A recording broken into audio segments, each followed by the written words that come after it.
বাংলাদেশে এতদিন হিন্দুদের যা অবস্থা ছিল তা সম্পর্কে আমরা সবাই জানি। শেখ হাসিনার পদত্যাগের পর থেকেই বাংলাদেশে হিন্দুদের শোচনীয় অবস্থার কথা গোটা বিশ্ববাসীর কাছে অজানা নয়। কিন্তু এবার সেই অবস্থা তার সীমা ছাড়িয়ে গেল। আমরা এবার পরিষ্কার দেখতে পাচ্ছি যে বাংলাদেশে হিন্দু সম্প্রদায়ের অবস্থা ক্রমশই উদ্বেগজনক হয়ে উঠছে। সম্প্রতি এক হিন্দু সন্ন্যাসীকে গ্রেপ্তার করা হয়েছে, যা নিয়ে ব্যাপক চাঞ্চল্য সৃষ্টি হয়েছে। দেশে সংখ্যালঘু হিন্দুরা ইতিমধ্যেই নানান সমস্যার সম্মুখীন। মন্দিরে হামলা, সম্পত্তি দখল এবং ধর্মীয় বৈষম্যের অভিযোগ নিয়মিত উঠে আসছে। ডক্টর মোহাম্মদ ইউনুস অনেক ক্ষেত্রেই বলছেন যে আমরা কারোর মধ্যে ভেদাভেদ করি না। এখানে পরিবারের মধ্যে কোনো পার্থক্য করা, বিভেদ করা, এটার কোনো প্রশ্ন আসে না। আমরা বাংলাদেশের মানুষ, বাংলাদেশ। কিন্তু তার কথা কোনোভাবেই সত্য বলে মনে হচ্ছে না, কারণ এখন বাংলাদেশে হিন্দুদের যা অবস্থা, তাদের ভবিষ্যতের কথা ভাবতেই আমাদের হাত পা কেঁপে উঠছে। এর মধ্যেই এক সন্ন্যাসী গ্রেপ্তার নতুন করে আতঙ্কের পরিবেশ সৃষ্টি করেছে এবং এর আসল সত্যতা জানলে আপনারা সবাই কেঁপে উঠবেন। তার এই কমেন্ট বক্সে অবশ্যই আজকে তো একবার হর হর মহাদেব অবশ্যই লিখবেন। সকলকে আমাদের চ্যানেল পুরাণ কথায় স্বাগত। আজকে আপনারা জানবেন বাংলাদেশের এক ভয়াবহ খবর। ভিডিওতে এগোনোর আগে সবাই অবশ্যই আমাদের চ্যানেলটি সাবস্ক্রাইব করে নেবেন। देखिए, बांग्लादेश में सनातन खतरे में है। सनातन के लोगों को एक होना चाहिए। प्रधानमंत्री जी ने जो कहा है कि एक रहेंगे, सेफ रहेंगे। স্থানীয় হিন্দু সম্প্রদায় উদ্বেগ প্রকাশ করে সরকারের কাছে দ্রুত হস্তক্ষেপ এবং ন্যায় বিচারের দাবি জানাচ্ছে। বারংবার আবারও জানাচ্ছে, কিন্তু না, কোনোভাবেই তারা কোনো উপকার পাচ্ছে না, বরঞ্চ দিনের পর দিন তাদের সহ্য করতে হচ্ছে কষ্ট।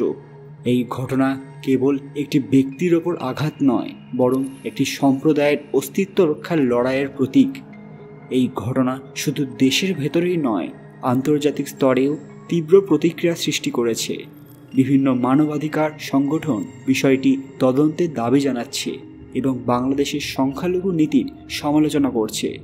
ভারতের হিন্দু সংগঠনগুলিও এই বিষয়ে উদ্বেগ প্রকাশ করেছে।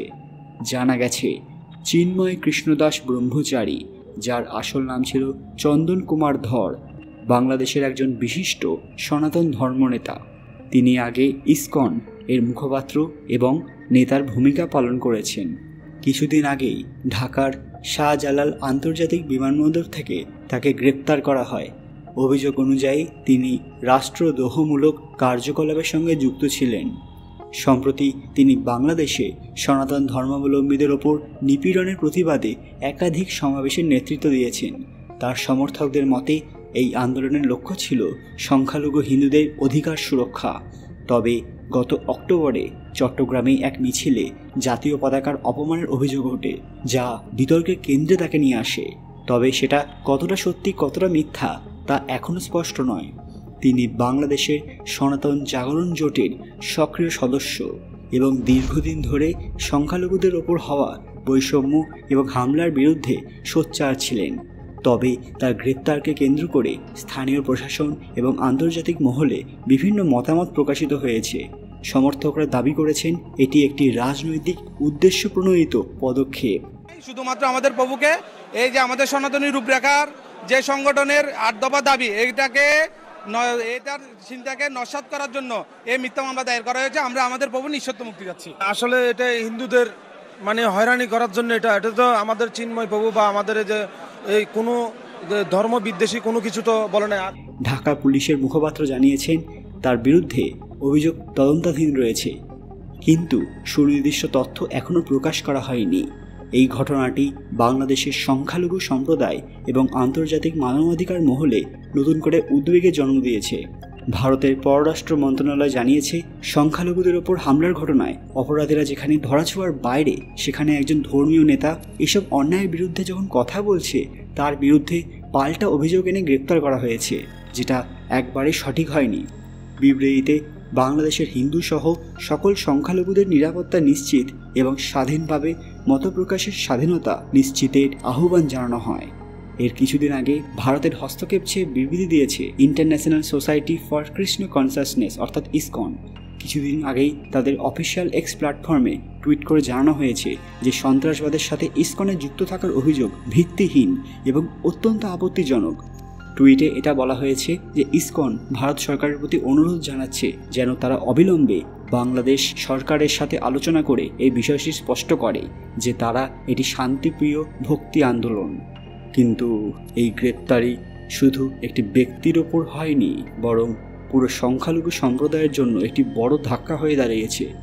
ভবিষ্যতে এই পরিস্থিতি কিভাবে মোড় নেবে তা নিয়ে সবার নজর এখন বাংলাদেশের দিকে। ভারত কি কোনো বড় পদক্ষেপ নিতে চলেছে? কারণ এই ঘটনা এবার সব সীমা লঙ্ঘন করেছে। বন্ধুরা, এ বিষয়ে আপনাদের কি মতামত? ভারতের এখন কি করা উচিত? চুপচাপ বসে এটা দেখা উচিত যে কি হয়, নাকি এখনই কোনো কড়া পদক্ষেপ নেওয়া উচিত? আপনাদের মতামত কমেন্ট বক্সে অবশ্যই জানাবেন।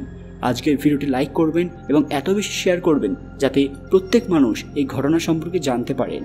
এবং প্রকৃত ভক্তরা অন্তত আজকের দিনে কমেন্ট বক্সে হর হর মহাদেব লিখবেন।